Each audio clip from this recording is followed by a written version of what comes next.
Fear begins where logic ends. Are you ready? আমার নাম নিলয়, বয়স 22। মাস 6 আগে আমরা এই নতুন ফ্ল্যাট বাড়িটা এসেছিলাম। বাবা তার সারা জীবনের সঞ্চয় দিয়ে এক চকচকে বিল্ডিংয়ের 7 তলা একটা ফ্ল্যাট কেনেন। বাড়িটা শহরের এক প্রান্তে, বেশ নিরিবিলি পরিবেশ। আমার পরিবার বলতে মা, বাবা আর আমার 10 বছরের ছোট ভাই রাতুল। নতুন বাসায় এসে আমরা সবাই খুব খুশি ছিলাম, বিশেষ করে রাতুল। সে তার নিজের ঘরের ব্যালকনিটা খুব পছন্দ করেছিল। কিন্তু এই আনন্দটা বেশি দিন টেকেনি। প্রথম অদ্ভুত ঘটনাটা ঘটে রাতুলের ঘরেই। একদিন গভীর রাতে আমি পানি খেতে উঠে দেখি রাতুল তার ঘরে নেই। বারান্দায় গিয়ে দেখি ও গ্রিল ধরে বাইরে তাকিয়ে আছে। আমি ডাকলাম, রাতুল, এত রাতে এখানে কি করছিস? রাতুল ধীরে ধীরে ঘুরল। ওর চোখ দুটো অন্ধকারে অস্বাভাবিক উজ্জ্বল লাগছিল। ও ফিসলিস করে বলল, ভাইয়া, ওই যে লোকটা প্রতিদিন আমাকে দেখে হাসে। আমি চমকে উঠে বাইরে তাকালাম। নিচে গভীর অন্ধকার, একটা কুকুরও নেই। আমি ওকে ধমক দিয়ে ঘরে নিয়ে এলাম। ভাবলাম ঘুমের ঘরে কিছু দেখেছে। এর কয়েকদিন পর মা দুপুরে রান্নাঘরে কাজ করছিলেন। হঠাৎ করে রান্নাঘরে তাক থেকে সব মশলার কৌটোগুলো একে একে মেঝেতে পড়তে শুরু করল, যেন কেউ ইচ্ছে করে ছুঁড়ে ফেলছে। মা ভয়ে চিৎকার করে উঠলেন। আমারও অদ্ভুত অভিজ্ঞতা হতে লাগলো। প্রায়ই মনে হতো কেউ আমার কাঁধে হাত রেখেছে, কিন্তু ঘুরে তাকালেই দেখতাম কেউ নেই। রাতের বেলা ছাদের ওপর দিয়ে দল বেঁধে ভারী পায়ে হাঁটা চলার শব্দ পেতাম। খুব তাড়াতাড়ি আমরা বুঝতে পারলাম এই বিল্ডিংয়ে শুধু আমরাই নই যারা অদ্ভুত ঘটনার সম্মুখীন হচ্ছি। 5 তলার জামান আঙ্কেল জানালেন, একদিন লিফটে ওঠার পর তিনি বাটন না চাপতেই লিফট সোজা বেসমেন্টে নেমে যায়। দরজা খুললে তিনি দেখেন বেসমেন্টটা ঘুটঘুটে অন্ধকার আর অনেকগুলো লাল চোখ তার দিকে তাকিয়ে আছে। লিফটের দরজাটা সাথে সাথেই আবার বন্ধ হয়ে গিয়েছিল। সেনগুপ্ত আঙ্কেল 8 তলা, রাতে পরিষ্কার করে যাওয়া ডাইনিং টেবিলের মাঝখানে সকালে স্যাঁতস্যাঁতে মাটির ঢিবি দেখতেন।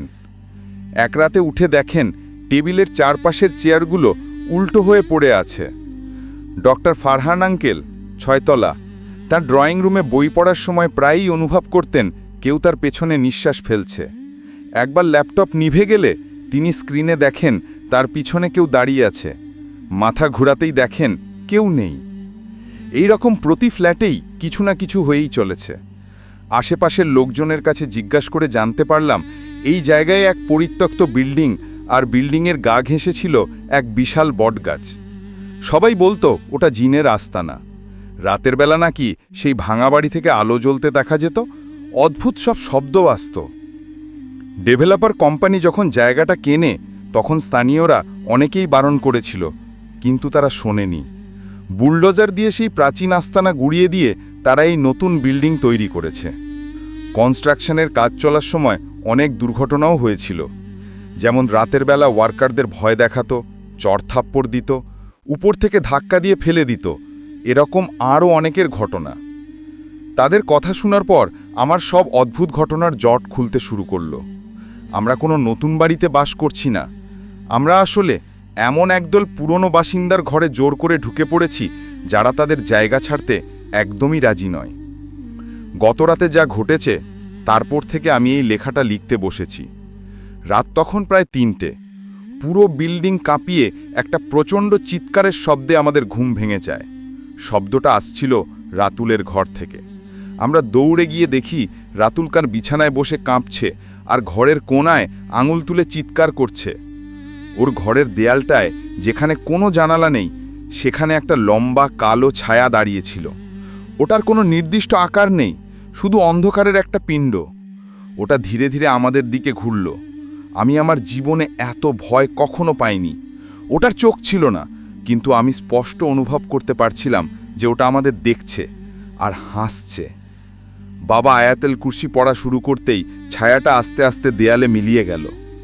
আজ সকাল থেকে বিল্ডিংয়ের প্রায় সব ফ্ল্যাটের লোকে নিচে নেমে এসেছে। সবাই গতরাতের ওই চিৎকার শুনেছে। অনেকে নাকি নিজেদের ফ্ল্যাটেও ওই কালো ছায়াটাকে দেখেছে। আমরা এখানে আটকা পড়ে গেছি। বাবা তার সব টাকা এই ফ্ল্যাটের পেছনে খরচ করে ফেলেছেন। আমরা এখন জানি এই বিল্ডিংটা শুধু আমাদের নয়, ডেভেলপাররা শুধু ইট পাথরের বাড়িটা ভাঙতে পেরেছিল, কিন্তু তার বাসিন্দাদের সরাতে পারেনি। আর এখন তারা আমাদের ওপর ক্ষুব্ধ। আমরা সব গুছিয়ে নানা বাড়ি চলে এসেছি আপাতত। জানি না এর সমাধান কি, কিন্তু ওই বাড়িতে যাওয়ার আর সাহস নেই কারো। আজ সকালে বাবা ফ্ল্যাটের সবার সাথে গ্রুপ কলে কথা বললেন, আর সবাই মিলে স্থির করলেন জীবনের শেষ সম্বল এই ফ্ল্যাটটা এভাবে ছেড়ে দেওয়া যায় না। সবাই একমত হলো, অতিপ্রাকৃত এই সমস্যার একমাত্র সমাধান একজন হুজুর বা মৌলানা দিতে পারবেন। আমি খুব শীঘ্রই আবার ঘটনার আপডেট লিখে পাঠাবো। সবাই আমাদের জন্য দোয়া করবেন যাতে আমরা এই অদৃশ্য লড়াই জিততে পারি।